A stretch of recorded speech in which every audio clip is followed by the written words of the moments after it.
When they make baseballs for the pros, they aren't just playing around. They build these balls precisely to league standards.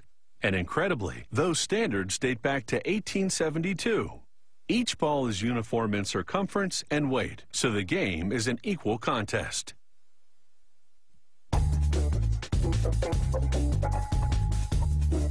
Crowds will go wild for these professional baseballs, and at the heart of each one is something called the pill. The pill is smaller than a golf ball. It's about 4 1/4 inches in circumference. Inside the pill's rubber casing is a sphere of cork. They pour latex adhesive over hundreds of pills loaded into a drum.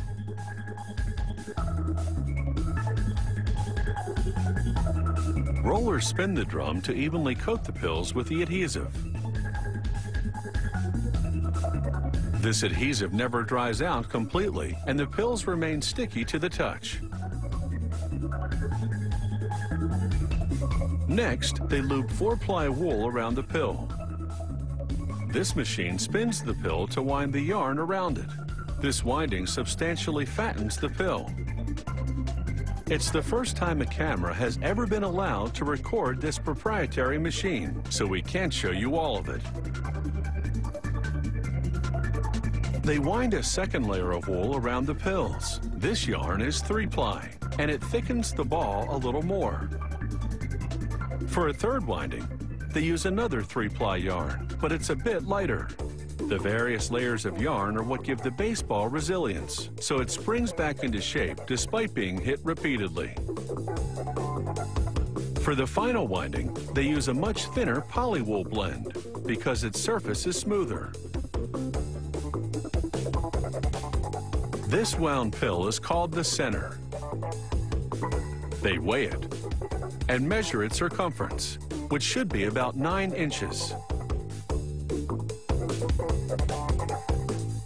They add adhesive to a spinning drum, then load the centers into it. As the centers tumble, they absorb the glue and the wound fibers adhere to each other. The centers air dry for 48 hours but remain sticky. Using this hydraulic press, they punch out figure-8 shapes from leather, complete with holes around the periphery, allowing them to be stitched into baseball covers. But first, they stamp the date and lot number onto them. Then they wrap them in wet towels. The moisture will make the leather pliable enough to sew.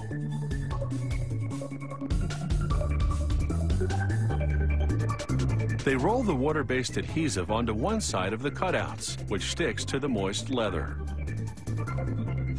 They press 2 cutouts to the center sticky surface. It's an exact fit. They clamp the leather-clad ball in a vise, and it's time to sew. Working with 2 needles, the sewer pulls thread through the ball center and up through the holes in the leather pieces to cross-stitch them together. He rubs wax on the thread to stiffen it, because if it slackens, it's more likely to tangle. When it comes to cross-stitching, these workers are in a league of their own.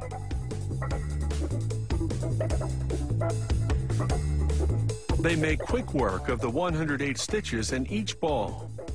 There are 350 sewers in this factory, and they produce 8,000 to 10,000 balls per day. That's a lot of home runs.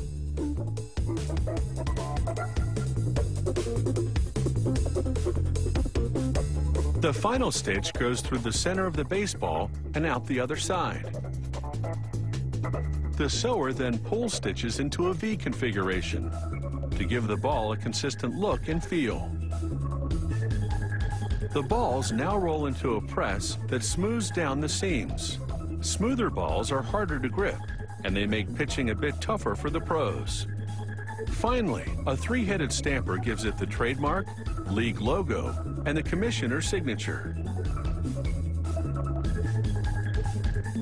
With drying cycles, it takes a week to make a professional baseball. It will be whacked and slammed out of the playing field. But that's life in the big leagues.